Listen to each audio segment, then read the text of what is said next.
sobre uma análise assim simplista, a gente sempre fez a harmonização orofacial, a gente sempre fez diagnóstico de face. Quem nunca fez isso é que estava equivocado. Eu acho que, obviamente, hoje se dá uma luz muito à questão estética, que é algo que a gente precisa discutir, né? Até onde a gente trabalha com ética, saúde e estética nesses processos.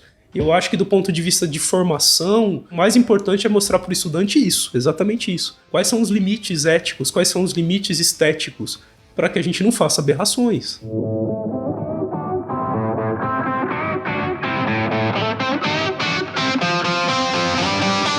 Sou Odonto, o podcast para quem vive a odontologia de corpo e alma.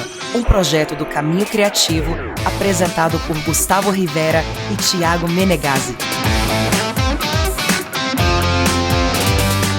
Fala, pequena alma da Odonto. E aí? Esperamos que esteja bem, feliz, com mais uma terça-feira e uma nova semana que vem por aí. Não sei se você sabe, mas a semana começou no domingo.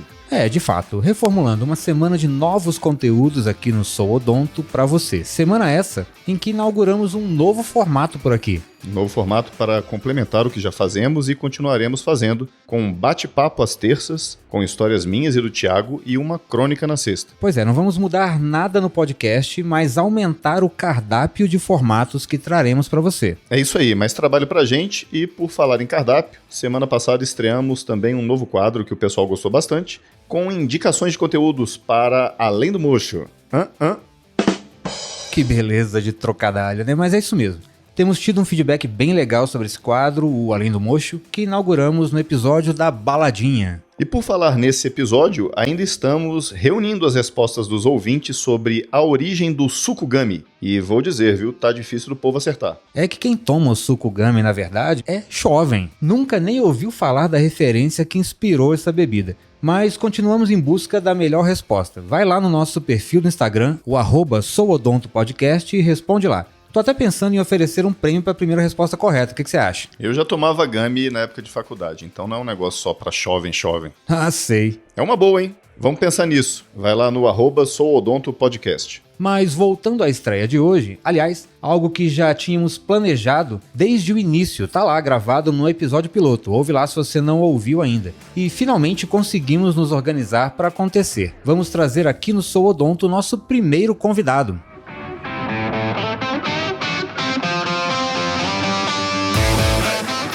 Esse cara é muito especial para nós em particular e que vai, sem dúvida, render um excelente papo para vocês. Ele é educador apaixonado pelo que faz, adora música, artes e tem se encontrado na culinária. É pai, professor, coordenador, gestor, dentista e sócio proprietário de clínica privada. Possui 25 anos de formado, é mestre em periodontia pela USP Bauru, doutor em Ciências Genômicas e Biotecnologia pela Universidade Católica de Brasília, é voluntário na ONG Turma do Bem desde 2009, possui ampla experiência com gestão educacional, processos avaliativos e implementação de metodologias inovadoras de aprendizagem. É membro efetivo de diversos colegiados e conselhos universitários. Tem experiência na área de odontologia com ênfase em periodontia, clínicas integradas e odontologia digital, além de atuar em temas como processo ensino-aprendizagem e avaliação em clínicas e práticas odontológicas. Possui diversos artigos publicados, capítulos de livros e premiações ao longo de sua carreira. Esse cara é uma das pessoas que temos uma admiração e uma gratidão enormes por ter embarcado junto com a gente em muitas das ideias que desenvolvemos enquanto éramos professores da Universidade Católica, desde a realização de uma jornada acadêmica diferente do formato tradicional até o próprio embrião do caminho criativo. Senhoras e senhores, professor doutor Eric Jacomino Franco. Seja muito bem-vindo, Eric. Muito obrigado. Nossa, me sinto super honrado, muito feliz de estar aqui com vocês nessa estreia extraordinária. E tenho certeza que teremos um papo muito agradável, muito gostoso, e fico muito feliz a gente poder discutir odontologia, que é algo que nós somos apaixonados, acreditamos e temos muitas coisas aí para dizer. Eric, antes de começar a nossa conversa, sim, a ideia é que seja uma conversa, um bate-papo e não uma entrevista formal, então trata-se da nossa opinião e não uma verdade absoluta, é sempre bom fazer esse disclaimer. Lembramos que o projeto do Sou Odonto tem o apoio da Dental Realce, tudo o que o profissional e estudante de odontologia precisam em um só lugar. Vamos deixar os links e telefones para contato aqui na descrição do episódio para que você conheça e siga o perfil da Dental Realce e acompanhe todas as promoções que acontecem por lá. E a produção e a edição do podcast é realizada pelo Caminho Criativo Produções Audiovisuais, seu projeto em áudio e apresentações em slides impactantes de verdade. Link aí na descrição também. E bora começar nosso papo. Bora! Como coordenador do curso de odontologia da Católica há uma década, né? Então esse ano está fazendo 10 anos de gestão da Católica. 10 anos de gestão, cara, passa muito rápido. E ao mesmo tempo lento, né? Porque foram tantas mudanças de lá para cá, né? Qual é a sua opinião, então, sobre o cenário do ensino superior atual na odonto? Bom, a gente pode primeiro analisar essa questão assim de uma forma, primeiro de acessibilidade. A gente realmente viveu no Brasil, acho que um momento onde a gente precisou sim aumentar a quantidade de vagas no ensino superior de forma geral, para que a gente pudesse dar acesso à população a um ensino superior. Só que na odontologia isso aconteceu de uma forma totalmente desregulada, de uma forma totalmente descompassada com a realidade e a necessidade populacional. A gente vê uma explosão acontecendo a partir dos anos 90 e hoje a gente vive, eu acho que uma epidemia de faculdades de odontologia, algo que a gente tem uma previsão de futuro complexa. A gente tem aí, segundo dados do Conselho Federal de Odontologia, recentes, de fevereiro agora desse ano, de 641 faculdades de odontologia no Brasil. E obviamente que de fevereiro até hoje, nessa nossa conversa, com certeza mais algumas dezenas de faculdades devem ter sido autorizadas, o que infelizmente inviabiliza qualquer possibilidade da gente pensar em estratégias futuras de como que essas pessoas vão se adaptar ao mercado de trabalho, como que esse mercado vai absorver essa quantidade exorbitante de profissionais. Nesse mesmo dado, né, de fevereiro, a gente tinha 391.050 cirurgiões dentistas cadastrados no nosso conselho, esse dado de fevereiro. Dado agora do dia 25 de julho de 2023, 396.500, ou seja, de fevereiro para cá um incremento de 5.000 dentistas, ou seja, algo extremamente preocupante, exorbitante, e a gente sabe, né, que a Organização Mundial de Saúde, ela recomenda que a gente tenha aí um dentista para cada 1.500 pessoas. O Conselho Federal até coloca aqui para o Brasil, pelo cenário brasileiro, o ideal estaria muito bom, um dentista para cada 2.000 pessoas, e a gente trabalha numa proporção que hoje é de um dentista para 670 e poucas pessoas. Realmente é preocupante se a gente pensar nas regiões, né, brasileiras, aí nos estados. A gente tem a região sudeste como uma região campeã aí na concentração de dentistas. De cada 10 dentistas, 5 estão na região sudeste. A região centro-oeste é algo que também é uma preocupação. A gente vê um cenário crítico. Quando eu comecei como gestor, aliás, quando eu cheguei em Brasília para ser professor universitário, a gente tinha acho que 3 faculdades de odontologia. Hoje a gente tem pelo menos 15, 16 e talvez 17. Então, infelizmente, é um cenário que preocupa, porque não é apenas a oferta de um curso, e sim passa a ser uma concorrência desleal. Hoje passa a ser um curso como qualquer outro. A gente se preocupa muito. E a odontologia tem alguns detalhes, como a parte prática, como a vivência desses estudantes, como o campo de estágio. Tem muitos detalhes que fazem a gente ter uma formação de qualidade. A preocupação é justamente essa. Qual é a formação que a gente vai ter para esses dentistas do futuro? Sem dúvida nenhuma. E eu penso também na questão fim do próprio curso de odontologia. Era de se imaginar, então, que o Brasil teria a melhor saúde bucal do mundo. E o que a gente vê é exatamente o contrário. Talvez ali para uma elite que pode acessar os melhores serviços nos grandes centros, talvez isso seja uma realidade. Mas para grande parte da população não chega à finalidade maior do curso, que é essa. Não, e Thiago, é uma coisa impressionante. Eu estou aqui com os dados, né? Por exemplo, Tocantins é uma área que ainda a gente tem, né, um quantitativo relativamente pequeno de cirurgiões dentistas. No Acre, em Roraima, em Rondônia. Mas assim, a concentração ela é muito desigual, e realmente o que você está falando, as regiões mais carentes é onde eu tenho uma menor quantidade de cirurgiões dentistas, né? E mesmo nas regiões desenvolvidas, como região sudeste, centro-oeste, a gente faz levantamento epidemiológico. Eu também faço um trabalho voluntário onde eu vou para a favela ver as bocas dos jovens, e a gente vê uma realidade que, assim, é um paradoxo tão grande que a gente não consegue realmente acreditar no rumo que a odontologia está tomando. Eu acredito até que existam aí 2 mercados. Uma coisa é o mercado odontológico, outra coisa é o mercado educacional. Então, o grande mal que eu enxergo nessa brincadeira toda, se é que eu posso chamar de brincadeira de um negócio grave desse, é justamente a partir do momento em que um processo seletivo para entrada num curso de graduação tem uma certa concorrência, É porque existe mercado educacional justamente para ter aquele aluno pagante, vamos dizer assim, basicamente no mercado privado. A partir do momento em que você não tem a concorrência, esse mercado minguaria. Uma coisa é botar aluno para dentro de faculdade. Outra coisa é ter pacientes que vão sustentar esse mercado odontológico do recém-egresso. Esse que é o descompasso. Infelizmente, quem faz normalmente a gestão do ponto de vista educacional se distancia da realidade fim daquele curso. E isso é uma tristeza. E, Gustavo, isso tem tudo a ver, cara. Também dados aqui do Conselho, são 80.759 vagas disponíveis por ano em faculdades de odontologia no país. Que loucura. Então é muita coisa, né? Realmente, eu acho que o que fica dentro dessa concorrência mercadológica educacional vão ficar os cursos que realmente têm maior qualidade, porque uma hora a coisa vai acontecer. O estudante que está ali no dia a dia, ele vai perceber as eficiências, ele vai perceber a falta de capacidade dele se desenvolver dentro desse cenário que é tão complexo e é tão cruel, na minha visão. Tiririca já dizia, né? Pior que tá não fica, mas pode ficar. Ele estava errado.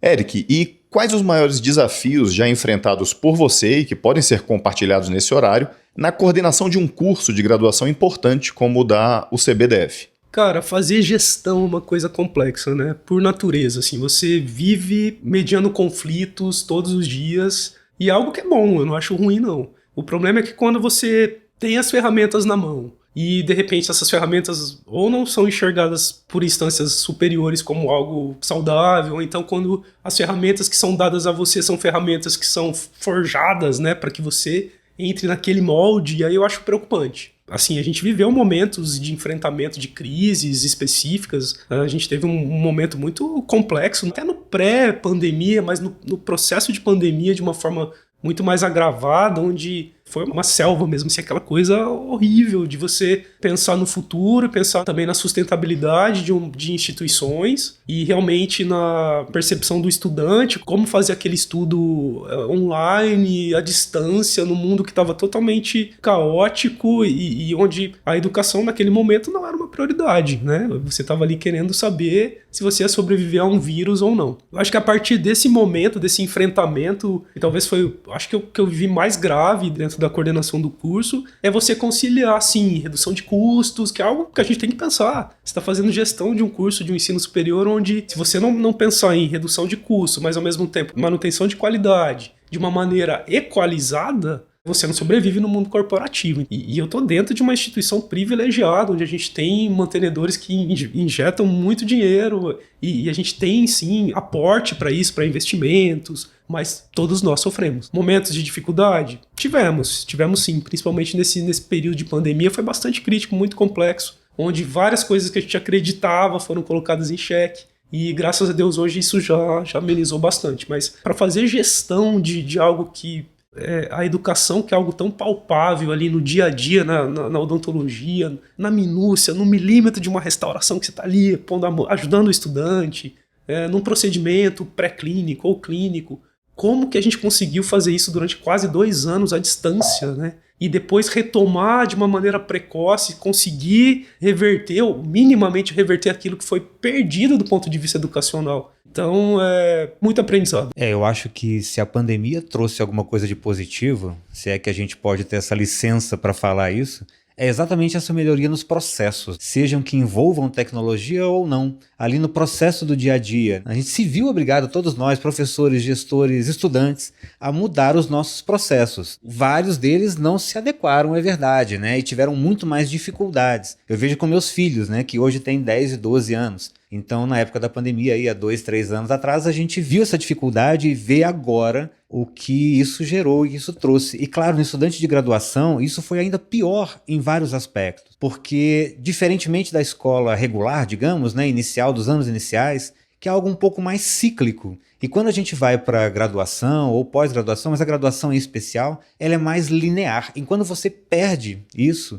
há uma lacuna ali que é difícil de fechar. Então, enquanto gestor, eu imagino que seja um grande problema gerenciar todos os atores ali, né? E a gente tá com uma expectativa bem, assim, preocupante em relação a esse ano é ano de ciclo ENAD para a odontologia no país. Opa, nem fala. E nós vamos pegar os filhos da pandemia, né? Então, vamos ver como vai ser o cenário disso no final do ano. A gente vai ter a média Brasil, né? Então, como que o Brasil vai estar? Eu tô doido para comparar os dados do ENAD de 2023 com o dos anos anteriores. Que realmente eu acredito, Thiago, exatamente no que você falou, que a gente vai ter algum tipo de mudança nesse desempenho, talvez, dos estudantes. Vamos ver. Eu acho que você, assim como eu, que estamos diretamente ali no dia a dia com o estudante, o Gustavo até pouco tempo também estava e pegou também esse cenário, a gente já vê uma mudança, né? Muito clara. Sem dúvida. Tiago, e tem outra coisa assim, cara, que eu acho que na gestão, nesse pós-pandemia também, é a automação dos processos, sabe? Eu acho que facilitou demais, assim, muito. Tem muita coisa que hoje a coisa vem muito mais fora automatizada, papel, né, cara? Que gastava de papel era uma coisa Então acho que tem muita coisa nesse sentido. E já que o papo é de gestão, né, algo interessante é o seguinte, que a gente, de tempos em tempos, a gente vê algumas áreas de interesse por parte dos estudantes e profissionais mudarem bastante, né? Já tivemos as épocas áureas da orto, da implantodontia, da dentística, e agora vemos a odontologia digital e a harmonização orofacial como os queridinhos da vez, digamos. Como é esse trabalho de montar um curso de graduação que não fique à margem dessas tendências de mercado, mas ao mesmo tempo também não embarque nessas ondas passageiras? Para mim, assim, cara, eu tenho uma visão muito simplista sobre ROF e odonto digital, acho que é outra coisa, mas vamos lá. Sobre ROF primeiro, a gente sempre fez ROF. Quem trabalha com estética, eu sou um periodontista, a gente sempre trabalhou com a imagem das pessoas, com uma melhoria do sorriso das pessoas, seja fazendo um preenchimento de lábio para aumentar a espessura num sorriso gengival, onde a discrepância era tão grande, mas o paciente não quer fazer uma cirurgia ortognática, seja numa dentística restauradora, estética. Obviamente que hoje ROF é um mundo onde a gente tem uns detalhes aí pra gente conversar éticos, profissionais, mas eu acho que realmente tem essa questão de ser o queridinho da vez, mas eu acho que colocando assim, sobre uma análise assim, simplista, a gente sempre fez a harmonização orofacial, a gente sempre fez diagnóstico de face, quem nunca fez isso é que estava equivocado. Eu acho que obviamente hoje se dá uma luz muito à questão estética, que é algo que a gente precisa discutir, né? Até onde a gente trabalha com ética, saúde e estética nesses processos. Eu acho que do ponto de vista de formação, o mais importante é mostrar para o estudante isso, exatamente isso. Quais são os limites éticos, quais são os limites estéticos, para que a gente não faça aberrações. Harmonização orofacial, hoje a gente colocou na nossa grade, porque a gente viu o seguinte, que não adianta a ortodontia lá falar de análise facial de uma forma desmembrada, de repente, da periodontia, que vai falar de sorriso gengival e de outras áreas que a gente pode complementar todo esse processo. E da própria reabilitação, né? Exatamente, da própria reabilitação. Então, por que não unir áreas? Então, a gente tem professores convidados das mais diversas especialidades para que a gente possa discutir diagnóstico de face, e a partir do diagnóstico da face do paciente, eu estou pleiteando um laboratório de diagnóstico de face. Porque eu acho que na graduação a gente não tem isso. A gente tem isso de forma desmembrada. A ortodontia, a imaginologia, hoje a odontologia digital com a parte de escaneamento,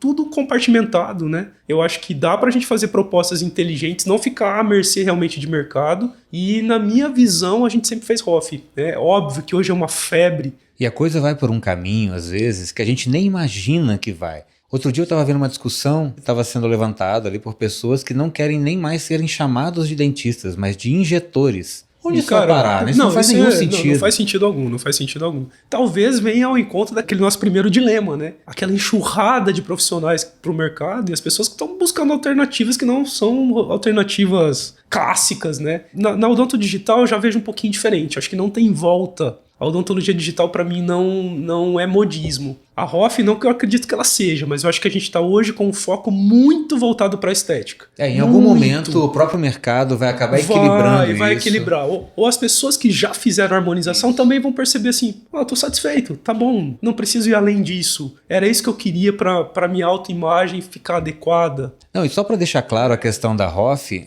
assim como você comentou de que a gente já sempre fez ROF, eu deveria se preocupar com questões faciais em qualquer área que a gente trabalhe dentro da odontologia. Ninguém aqui é contra a ROF, não é esse o ponto. Né? Pelo contrário, é uma nova área que trouxe novas perspectivas, novos estudos, novas pesquisas em cima e que podem fazer parte de um complemento. Então, por isso a pergunta, inclusive, justamente da inserção disso na graduação. Exatamente. Por isso que ela é fundamental, que a gente trabalhe com o estudante dentro da formação universitária. Porque se a gente jogar um estudante hoje sem nenhum conhecimento de diagnóstico de face para um mercado que hoje sim você coloca ali 50 mil cursos de ROF que a gente vê por aí, né? Quer dizer, não que eu seja contra, mas a gente tem algumas coisas que realmente a gente fica preocupado. Estudantes procurando formas milagrosas de ganhar dinheiro porque hoje é o que está na crista da onda. E não necessariamente é algo que a gente possa controlar. Então, quando você trabalha com estudante, a questão ética,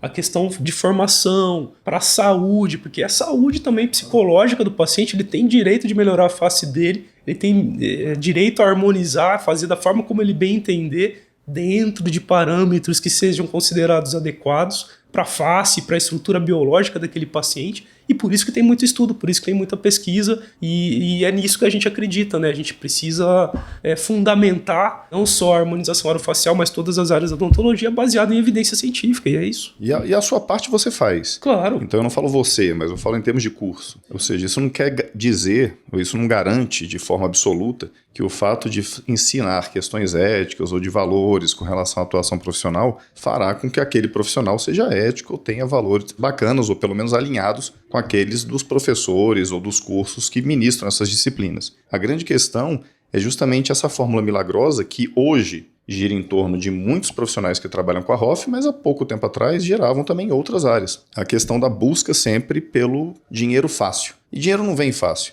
Então, os grandes profissionais, independente da área de atuação, eles permanecerão, assim como grandes marcas de todas as inovações colocadas no mercado, independente de serem da área da saúde ou não. A grande questão é a gente não demonizar a área, e sim a gente tentar educar para que aqueles que atuem na área sejam éticos e morais o suficiente. E Gustavo, darwinismo tá aí, né, cara? Ainda. Perfeito. É seleção natural, a gente sabe que os bons profissionais vão ficar, sejam das áreas que forem, assim. Mas você falava da odontologia digital, de ser diferente na Cara, sua percepção, né? É porque a odonto digital, para mim, é uma virada de chave, assim como foi o surgimento da internet. Eu acho que para odontologia, de fato, a odontologia digital, aliada com inteligência artificial, vai mudar muito, muito, muito, muito o que a gente tem sobre diagnóstico, o melhor tratamento a ser executado, as opções de tratamento para o paciente, de uma maneira muito mais rápida, muito mais objetiva, e do ponto de vista de gestão de uma clínica particular, até com os valores colocados todos ali de uma maneira praticamente instantânea, onde seu paciente vai poder escolher qual o melhor tratamento ou o que caiba no bolso dele. Eu acho que a gente vai ter, aliás, vai ter não, a gente já está mudando muitas coisas em relação ao que é o cotidiano de um atendimento odontológico pautado na odontologia digital. Hoje, crânio composto, onde você une tomografia computadorizada com escaneamento, com digitalização de face, e você poder fazer diagnósticos mais apurados, você poder reunir diferentes especialistas à distância, porque hoje eu posso encaminhar esse meu paciente que não é virtual, ele é um paciente que foi digitalizado, a sua face, né, a sua tomografia, o seu escaneamento intraoral, para um colega que eu tenho muita consideração, que esteja em outro país, que esteja em outro estado brasileiro. Então, cara, isso é algo assim que eu acho que é uma virada de chave realmente na percepção de diagnóstico, tratamento, e a gente vai ter muita coisa boa pela frente. Desenvolvimento de muitas pesquisas, de muitos materiais e biomateriais. Eu acredito muito nessa questão dos biomateriais.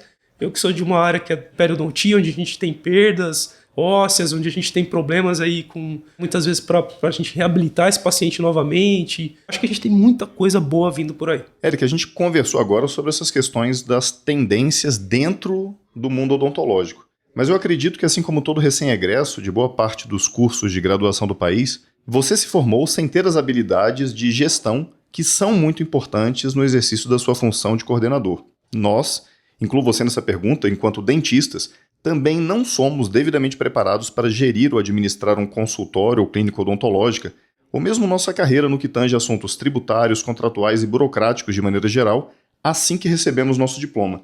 O que poderia, na sua opinião, ser modificado na matriz curricular dos cursos de graduação para deixar esse choque menos traumático? Gustavo, isso é uma coisa recorrente, né, cara? Realmente, eu formei, não tinha habilidade alguma. Eu lembro, acho que a primeira cirurgia periodontal que eu fiz, Eu perguntei pro colega, assim, porque eu não tinha meu próprio consultório, e aí fui pro consultório de um colega, vem aqui, faz aumento de coroa pra mim e tal. Eu não tinha noção do quanto que eu deveria cobrar, e não tinha tabela, e aquela coisa, cara, é algo que bate na porta, assim, de uma maneira muito cruel, né? E aí quando você tem seu próprio negócio, quando você vai gerir um curso de graduação, o dinheiro não é seu, mas está sobre a sua tutela, está sobre a sua rubrica, então assim, é algo bastante impactante. Eu acho que tem um autodidatismo na minha trajetória, acredito que na de vocês também, porque os cursos, infelizmente, não nos formaram dessa forma. Ainda acho que a gente tem muito a aprimorar dentro dos cursos de graduação.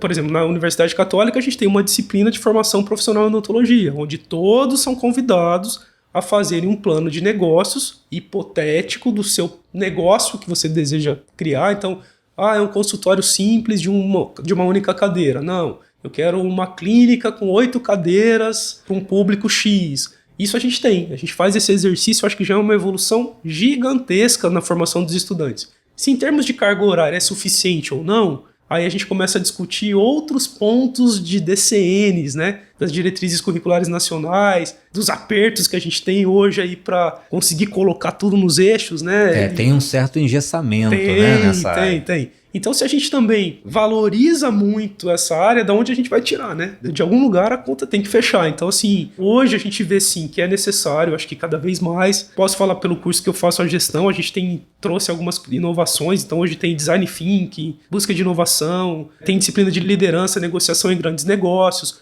Os estudantes podem optar em fazer essas disciplinas como extras, o que eu acho que é muito legal. Então, qualificação profissional, marketing de mídias sociais e digitais. Então, algo que realmente está aí como necessário hoje para a gente fazer a gestão de uma clínica particular, né? A gente vê que hoje, veja a questão da gestão também dessas mídias sociais, de como que eu me coloco para o mercado, como que eu me apresento para o mercado, como que eu faço marketing pessoal e profissional. E como isso é necessário cada vez mais. Muito mesmo. Nós não sabemos nos vender. Exatamente. Nós não aprendemos a nos vender de momento nenhum, né? E para tudo tem ciência, né? E a gente vê disciplinas como essas aí que podem auxiliar. Tem muito caminho pela frente. A ideia é essa.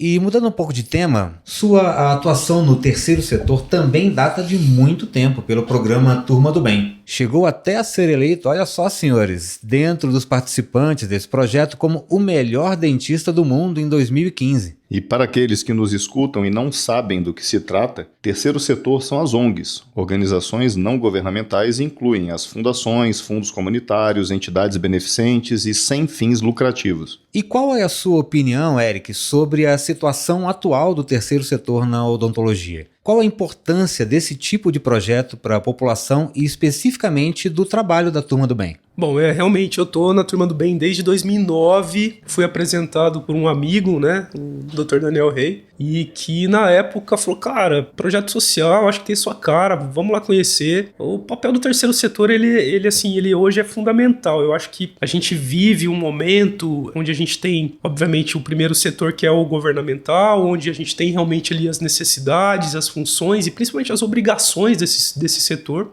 e que normalmente não dão conta de uma demanda que é, às vezes, sobrenatural, né? O segundo setor é o setor privado, onde não consegue absorver uma demanda também específica, e o terceiro setor vem ou para retroalimentar essas áreas que a gente não consegue abranger no primeiro e no segundo, e também vejo como, aí para mim, talvez a melhor função, como uma função de denúncia do que não funciona no primeiro setor. Seja no governo A, no governo B. Infelizmente, e não quero politizar aqui o nosso papo, a gente viveu alguns anos onde ONG foi considerado o câncer do Brasil. Foi muito difícil, porque a Turma do Bem, você pediu para eu falar especificamente da Turma do Bem, e eu posso falar pela Turma do Bem, ela tem um trabalho sério, onde as contas são auditadas, onde você entra lá, tem a transparência, tem tudo que é gasto todo mês com o que entra dos patrocinadores. E o principal, a Turma do Bem não recebe 1 centavo de verbas públicas. Por quê? Para não ficar refém do governo A, B ou C. Não há rabo preso com nenhum político, não há rabo preso com nenhuma vertente, direita, esquerda, centro, ou seja, nós vamos colocar em xeque o que não está funcionando no país. E assim, eu tenho uma experiência muito legal com a Turma do Bem. Hoje já são, né, peguei esses dados de ontem aqui, são mais de 84 mil jovens que foram beneficiados de 11 a 17 anos. Para quem não sabe, o projeto faz o atendimento desses jovens até eles completarem 18 anos, então não é aquele esquema de faz um mutirãozinho de final de semana. Não é uma ação pontual. Não é uma ação pontual, ou seja, você vai adotar a saúde bucal daquele jovem até ele completar 18 anos, o que é muito diferente. E aí nós temos mais de 1.200 mulheres vítimas de violência, que também já passaram pelo processo das Apolônias do Bem, que é o nome do projeto, e mais de 17 mil dentistas voluntários. A gente teve uma queda de dentistas voluntários durante a pandemia, natural, porque muitos consultórios fecharam, muitos dentistas deixaram, né, de conseguir ajudar justamente, né? Mas é um projeto que, para mim, ele preenche uma lacuna, primeiro, pessoal, de saber que eu estou fazendo a minha parte. Não estou cobrando nada de ninguém. Quem quiser ajudar, ajuda. E essa ajuda é sua mão de obra dentro do seu consultório. Então, você que está ouvindo a gente aí, quer fazer parte da Turma do Bem? É muito simples. É um cadastro muito fácil. Você é dentista na sua cidade. Turma do Bem faz o link entre o dentista que quer atender e a criança mais próxima do consultório daquele dentista e que está precisando de atendimento. Já tem uma rede no país montada. Já tem uma rede. A gente tem a Turma do Bem em mais de 2.000 cidades e 16 países da América Latina e Portugal. Então, assim, é muita coisa, né? Um projeto grande pra caramba, com reconhecimento, com premiações. Então, acho que se a gente puder falar de orgulho na odontologia, o trabalho da Turma do Bem é um deles, né? Recentemente, a gente teve aí uma pauta inteirinha no programa do Pedro Bial, basicamente falando de Turma do Bem. A gente conseguiu tornar, né, a nossa política de saúde bucal algo permanente. Agora a gente tem uma política de saúde bucal do país, então isso depende de governo, né? Então não é mais programa, mas uma política de saúde bucal. E isso muda bastante o nosso cenário, embora seja só uma palavrinha, mas isso independentemente da legenda que vier assumir o país no futuro, a gente tem a política ali sólida pra gente, agora a gente tem que desenvolver. Não adianta só estar no papel, que é algo também a gente fez, a gente foi recebido pela coordenadora de saúde bucal do atual governo para que a gente pudesse tentar pensar em possibilidades de atuação mais assim, eficiente da Turma do Bem nas áreas que a gente apontou que é deficiente, né? Então assim, é apontar o dedo para a ferida mesmo, ó, vocês não estão dando conta ali, podemos atuar ali? O papel do terceiro setor justamente é esse, para melhoria do país. A gente quer melhorar a saúde bucal do país. E muitas vezes tem até os pacientes que, dependendo da própria Turma do Bem, eu falo isso porque lá na minha clínica nós fazemos atendimento de alguns pacientes.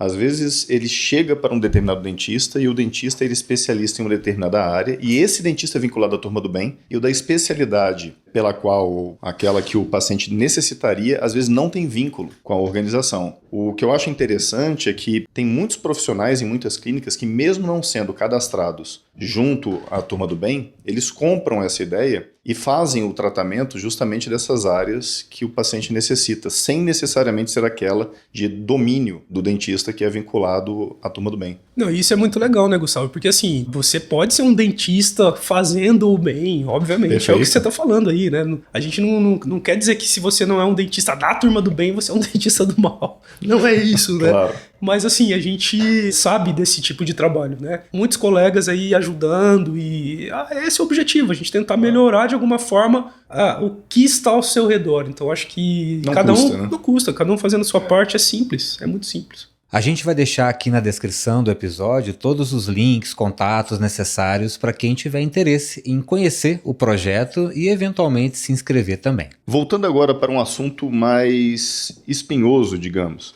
A possibilidade de oferecer até 20% da carga horária de um curso de graduação de forma remota, fato corroborado pelo CFO, abre a discussão para o ensino híbrido de cursos tradicionalmente presenciais. O que você tem achado e acompanhado sobre esse cenário? E que impactos isso já tem trazido para a gestão e a própria questão pedagógica dos cursos de odontologia? Gustavo, essa é uma pergunta assim, que vem ao encontro também do pós-pandemia. A gente experimentou coisas que funcionaram na pandemia do ponto de vista da educação à distância e a gente viu que também não dá certo.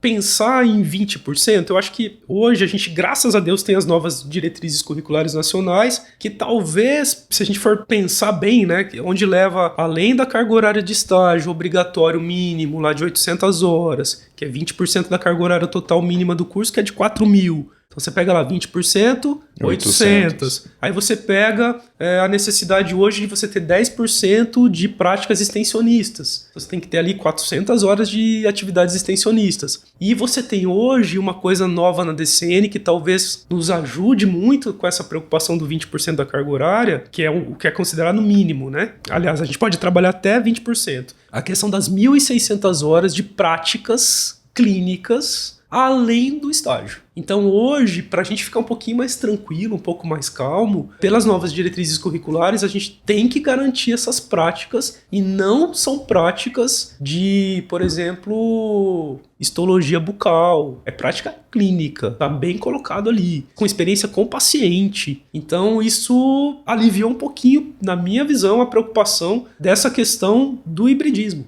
Eu acho que o hibridismo ele tem seu papel. Por que não uma disciplina teórica, como, por exemplo, saúde coletiva, onde a gente tem muitos conceitos? Talvez o trabalho no ambiente virtual seja mais interessante, seja mais proveitoso, com gamificação no ambiente virtual. É interessante. Sim, a gente falava da melhoria nos processos, Sim, né? Da automatização de muita sim. coisa e melhoria de maneira geral nos processos, não só administrativos, mas também pedagógicos. Então, por que não utilizar? A questão toda, a crítica maior, claro que é o hibridismo quando entra em questões técnicas propriamente ditas, ou ultrapassa o limite do plausível ou do bom senso ali, né? A gente teve isso, né? Um momento onde, em função de sustentabilidade, em função da necessidade de você se adequar, de você espremer algumas áreas onde que hoje a gente recuou, né? Então hoje, para que a gente garanta essas novas DCNs, essas 1.600 horas de práticas, é impossível, matematicamente é impossível você trabalhar com 20% de carga horária em hibridismo, considerando conteúdos essenciais colocados nas DCNs, e também pensando na carga horária mínima total do curso de 4.000 horas. Eu acredito que com as novas DCNs e com essa necessidade de 1.600 horas para além do estágio, a gente vai ter um fôlego aí bom por alguns anos para que a gente não volte a tratar de assuntos, por exemplo, como o EAD, né? Eu acredito muito assim que a crítica relacionada a basicamente as aulas online, elas são devidas, mas também por conta dos professores que as fazem. Perfeito. Concordo totalmente. Então, assim, os professores que fazem são professores que já foram acostumados a vida inteira a darem aulas no método presencial. Então já existe naturalmente uma resistência por conta da mudança da forma de dar aula. Mais do que isso até, é você achar um meio que faça com que o aluno simplesmente não logue ali a senha dele, entre na conta, enfim, na disciplina, e fique só escutando, se é que escuta às vezes, porque muitas vezes nem liga a câmera para você saber se o aluno está presente ou não. Então, quem critica, normalmente faz uma crítica porque a própria pessoa ela já é resistente à mudança do método. Ô, Gustavo, e também vamos ser sinceros, né? Da forma como você coloca, assim, hibridismo não é simplesmente você trabalhar com aula online. Você vai trabalhar com diversas possibilidades metodológicas dentro de um ambiente virtual de aprendizagem. A aula, que pode ser síncrona ou não, é uma das ferramentas que talvez eu acho que nem a melhor. Eu acho que hoje você conseguir trabalhar dentro de sala de aula presencial com algumas coisas interessantes dentro do ambiente virtual pode ser um caminho bom para as disciplinas teóricas. Perfeito. Há 10 anos, olha só a coincidência, né? Há 10 anos, 2013, portanto, nós começávamos esse movimento dentro da dentística, lá atrás. Você lembra, obviamente, de tudo que a gente fez, né? E o pioneirismo, né? Foi um pioneirismo, e é engraçado, né? Não tô aqui para vender jabá, peixe de ninguém, mas assim, por coincidência, eu olhei semana passada. O último vídeo publicado foi em 2018. E o canal continua crescendo. Mas não tenho dúvida. É inacreditável, eu acho. Não é pelo quanto nós somos excepcionais e bons naquilo que fazemos. Modéstia à parte, a gente faz bem o que a gente se propõe. Mas não é por isso. É por uma demanda absolutamente reprimida e passa pela formação dos professores, que o Gustavo comentou aqui, que precisa mudar. Isso foi uma demanda trazida pela pandemia, um benefício, se é que eu posso usar essa palavra aqui, quando se relaciona à pandemia, mas que ainda precisamos caminhar. E eu acho que vai muito também do que você oferece, tem que ser palatável, né? Não dá pra você dar uma comida ruim pra pessoa. Então, assim, você tem que oferecer algo que seja agradável, que você tenha vontade ali de experimentar. Uma linguagem que atinja esse público. Que você tenha fome de conhecimento. Tem não que adianta. despertar o interesse, não adianta. Exatamente. E aí você tem várias ferramentas que você... É isso, aí vem comunicação, linguagem, oratória, design, enfim, né? Não vai ser falando pro aluno o que você quer ser depois de formado, que você vai trazer ele para perto de você, o interesse dele vai ser despertado. Exato. No final é tudo sobre conexão. Seja presencial, seja online, seja híbrido, tudo é sobre conexão e há caminhos e ferramentas diferentes para isso. Bom, eu tenho muitas ressalvas relacionadas a futurólogos, cartomantes e videntes, mas fazendo aqui, se é possível, um exercício de futurologia, Eric, qual a sua ideia sobre o futuro dos cursos de graduação e a consequente formação desses futuros dentistas no Brasil? Eu acho que a gente, ao longo do papo, falou algumas coisinhas, né? Soltamos algumas coisas aqui. Eu acho que, obviamente, a inserção do digital vai mudar muito o perfil do egresso dos dentistas brasileiros, pautado, sim, nessas questões também tecnológicas, mas não esquecendo da questão da humanização, porque eu acho que isso nunca vai deixar de existir. Sempre vai ter alguém, por mais que se fale em robotização, mas no Brasil isso ainda está muito fora da realidade de uma população gigantesca que a gente tem, com necessidades e demandas muito enormes. Então, não conseguimos zerar a cara e o que dizer de robotização, que é algo que vai existir, mas que o acesso vai ser, aos poucos, dado para toda a sociedade, né? Não vai ser uma coisa repentina, obviamente que não. Acho que tem a questão da seleção natural, já tinha falado disso, né? Então, obrigado, Darwin, né? Obrigado, Darwin, né, por ter estudado isso. E ao mesmo tempo é muito cruel, né, Thiago? Porque você vê, a gente tá trabalhando com pessoas que têm sonhos, assim, né? E aí, às vezes, sonhos que a gente já traz pra terra ali no primeiro semestre do curso. Ah, mas você tá perdendo o estudante, você tá colocando a realidade pra ele? Não. Tô colocando o que é plausível. Eric, é engraçado, e ainda continuam chegando pessoas com sonhos muito maiores do que a própria realidade permite, não é isso? A gente pergunta, qual que é a tua expectativa, o que você quer, tal.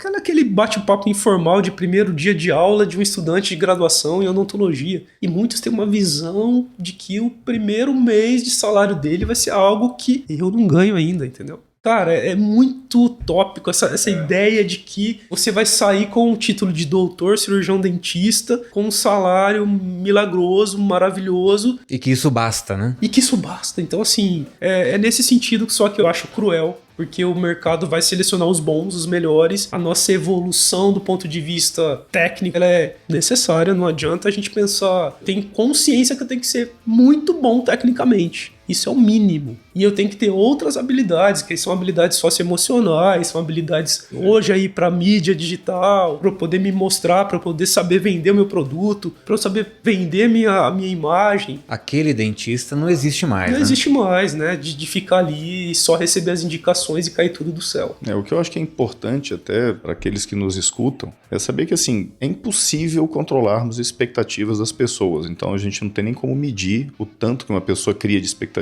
na hora de fazer um curso de graduação. A grande questão também não é falar para a pessoa, não gere essa expectativa, ela vai gerar. O importante é você aprender a lidar com a porrada, com a frustração, porque a frustração vai acontecer. De uma forma ou de outra, você não vai ter aquilo que você sonhou, independente qual seja o tamanho do seu sonho. Na hora que vem a adversidade, você aprende a lidar com a frustração, porque você vê que a realidade não cola na sua expectativa, é que você começa a ficar um pouco mais pé no chão. E isso faz com que você vá atrás, talvez, daquele seu sonho, que talvez nem chegue, mas que você acaba criando condições para que isso fique mais palpável. Mas aí a gente tava falando de inteligência emocional, né? Sim. Tem que ter bastante, né? Porque hoje os jovens, infelizmente, diante, às vezes, talvez desse primeiro conflito entre realidade, a gente sabe aí que a gente tem muito problema, né? Isso é papo pra muito podcast aí, hein? Opa! Teremos próximos. Aguardem.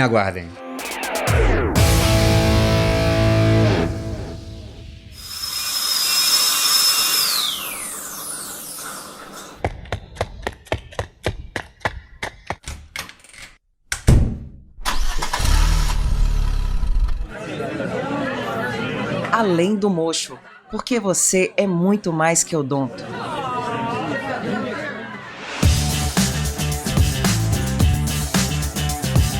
E como já comentamos lá no início, bora para algumas indicações de coisas que estamos vendo, ouvindo e participando por aí fora do consultório.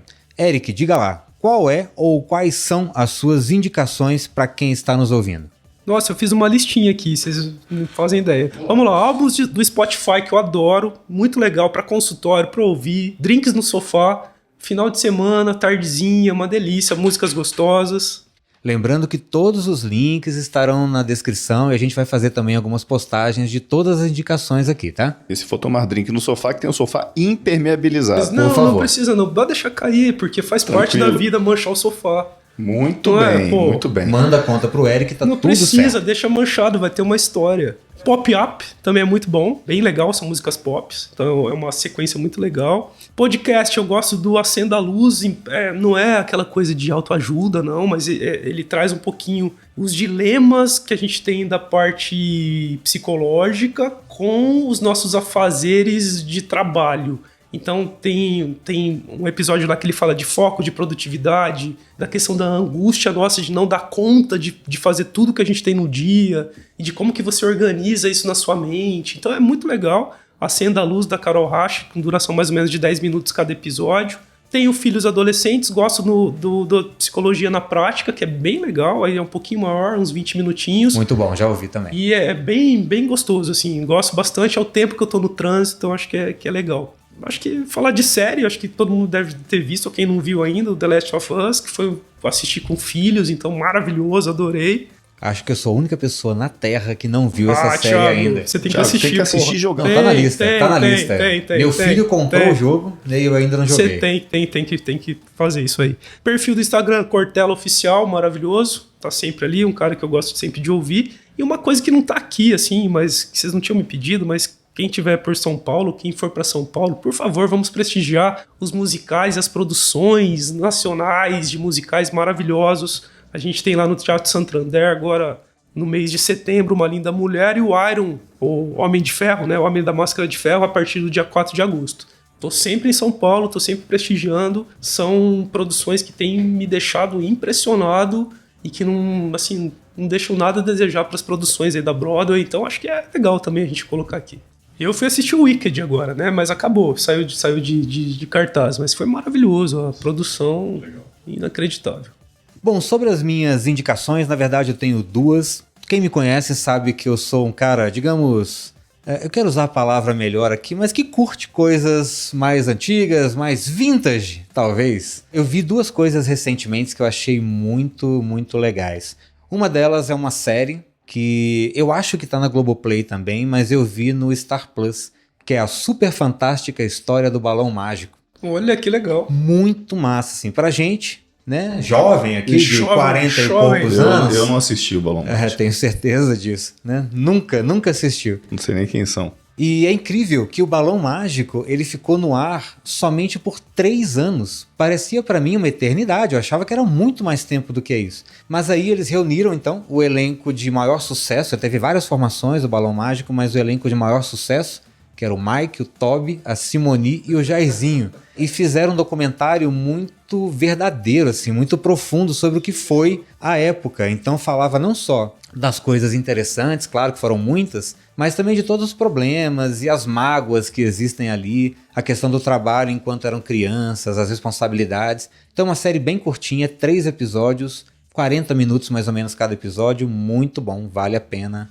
assistir. E uma outra indicação que eu tenho, também aí continuando oitentista, é um podcast, mas ele é exclusivo do Deezer, que é apresentado pelo Zeca Camargo, e ele chama Depois Daquele Hit. Ele pega lá um hit de música brasileira, uma música não necessariamente brasileira, mas que foi gravado por um artista brasileiro e que estourou. Foi um sucesso enorme na época e depois a pessoa simplesmente sumiu. Então ele pega várias músicas, tem música do Kaoma, aquela Chorando Se Foi. Não conheço.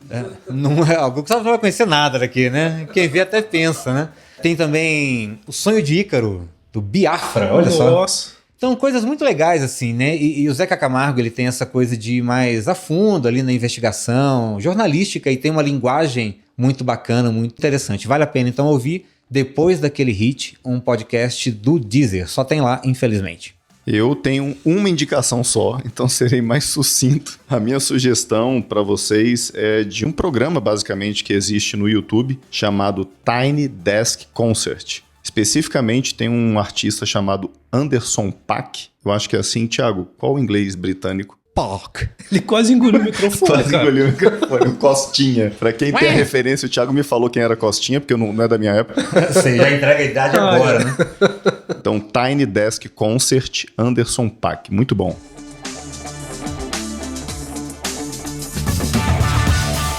Temos mais um episódio, meu caro? Eu acredito que sim. Se você gravou, temos. Ah, quanto bom humor, paciência, sempre muito agradável. Professor Eric, nosso ex-chefe e amigo, muito obrigado por ter disponibilizado seu tempo pra gente poder gravar esse episódio aqui do Sou Odonto. Um bastidor aqui, desde que pensamos na ideia do podcast, já tínhamos a intenção de lhe convidar para participar com a gente. Cara, o microfone é seu, deixa aí seu recado final, seu conselho, seus contatos, diz aí, a casa é sua. Bom, primeiro quero dizer que estou super orgulhoso, super feliz de ter sido convidado por vocês. Realmente a gente tem uma trajetória aí, gosto muito da criatividade, dessas ideias malucas e não tão malucas de vocês e que sempre colocam em prática, que eu acho que é o mais importante. E a gente conviveu muitos anos juntos, né? E isso traz pra gente uma tranquilidade pra assim, aceitar de cara, de pronto. Assim que o Gustavo entrou em contato comigo, eu falei, não, cara, vamos marcar, me manda o roteiro, tá tudo certo, tá agendado. Desejo muito sucesso pra vocês. Eu sei que sucesso sempre vem depois de muito trabalho, aquele clichêzão, mas é isso mesmo. E eu sei que vocês trabalham arduamente para que tudo saia muito perfeito. E por isso que, assim, de pronto eu aceitei. Estou muito feliz de estar aqui com vocês e quero que todo mundo que esteja ouvindo aí curta bastante e escutem todos os próximos que virão. A recíproca é verdadeira. A recíproca é verdadeira. Fazendo coraçõezinhos com as mãos. Coraçõezinhos. Agora é com o dedinho, com o polegar e o... Adeus e até sexta. Ok, até. Tchau.